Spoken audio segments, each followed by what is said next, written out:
Œuvrer pour la paix et le dialogue interreligieux, rassembler des croyants des trois religions, telle est la mission de l'association Coexister. Une association créée il y a plus d'1 an maintenant par une poignée de jeunes du 15e arrondissement. Alors qui sont-ils vraiment? Quelles sont leurs actions? Donnons tout de suite la parole à Samuel Gryboski, donc président fondateur de l'association Coexister. Bonsoir Samuel. Bonsoir. Et merci tout d'abord d'avoir accepté notre invitation. Merci. Alors, qu'est-ce que Coexister véritablement? Comment est née l'association? Et puis surtout comment et pourquoi on décide à 18 ans à peine de s'investir dans un tel projet? Alors Coexister au début est né d'un partenariat dans le 15e arrondissement, vous l'avez bien dit, mais aujourd'hui ça s'est très élargi, Oui. entre une synagogue, la synagogue Hadat Shalom, une mosquée, la mosquée de la rue de Javel, et puis une église, l'église Saint-Léon. Et de ce tri-partenariat, des jeunes se sont dit on va profiter de cette occasion, de ce terreau de dialogue, pour nous construire quelque chose entre jeunes, et est né au début un groupe de rencontres informelles, on allait ensemble à la synagogue, à la mosquée, à l'église. Et puis après ça s'est construit sur une prise de conscience qu'aujourd'hui le dialogue interreligieux c'est pas des bons sentiments, c'est un devoir. On a commencé à naître au moment de l'invasion de Gaza par Israël, on a commencé à naître quand on est parti à Auschwitz avec le train de la mémoire, Ouais. et il y a ce sentiment que c'est crucial. Vous avez dit 18 ans aussi, 18 ans, on est entre jeunes, 30 ans maximum, donc il n'y a pas de problème à ce niveau-là, c'est pas exceptionnel pour nous de nous investir, on n'est que des jeunes engagés. C'est un vrai combat en tout cas. Voilà. Vous avez rédigé donc un manifeste de coexistence active, est-ce que vous pouvez nous en parler?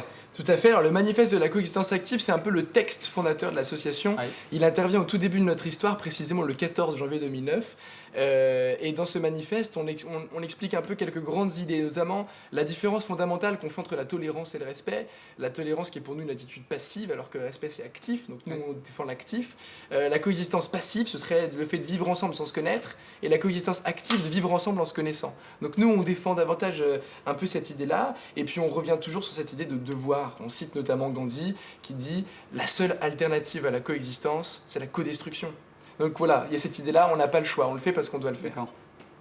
Bon, je vais mettre un peu dans le camp adverse. Qu'est-ce que tu peux répondre à ceux qui vont dire écoute Samuel, c'est bien sympa, c'est un beau combat, mais est-ce que tout ça reste pas très, très utopique? Ces grandes valeurs, et finalement, est-ce que le monde peut changer? C'est possible que non. Est-ce que le monde peut changer? Je pense que oui, il n'a pas cessé de le faire au fur et à mesure des siècles et des années, Ouais. chacun localement ou de façon mondiale. Et puis quand on voit les grandes figures qu'on considère un peu comme celles qui ont changé le monde, je pense notamment à Martin Luther King ou Gandhi, qui sont des figures pour nous, ils ont commencé par des choses très petites, locales, concrètes, avec un petit mouvement de personnes autour d'eux. Ça, c'est très important de le considérer. Et puis le monde, il se change pas que à l'international, il se change aussi au plan local. Nous, quand on voit qu'il y a des jeunes qui arrivent, ils sont convaincus que les juifs sont comme ci, les musulmans sont comme ça, les chrétiens sont comme ci, et puis ils repartent, ils se disent en fait j'ai cassé mes préjugés, on commence déjà à changer le monde. Ah, c'est Et une puis histoire de en préjugés, publiant ce qu'on dit sur Facebook, on a une visibilité qui est extraordinaire, on a plus de 5000 amis, on a 8000 fans sur Facebook. Les gens, quand ils voient ce qu'on fait, on commence à changer le monde localement. Ils se disent c'est possible, il y a des jeunes des trois religions qui arrivent à vivre ensemble. C'est pas une fatalité pour les religions d'être dans ce choc, d'être dans ce combat permanent. Ok, très bien. Comment tu vois évoluer l'association dans les années qui vont venir? Quels objectifs, quelles ambitions?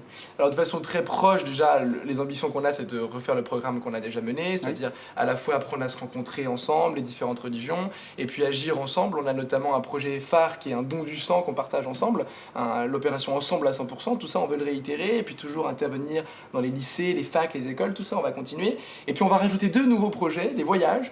On va voyager notamment, on l'a déjà fait à New York cet été, parce qu'on était invité par l'ONU, l'organisation Religions for Peace. On va voyager à Madrid pour les Journées mondiales de la jeunesse en août. Et puis voilà, d'autres projets, une formation notamment, qu'on va créer une formation, initiation à chacune des religions.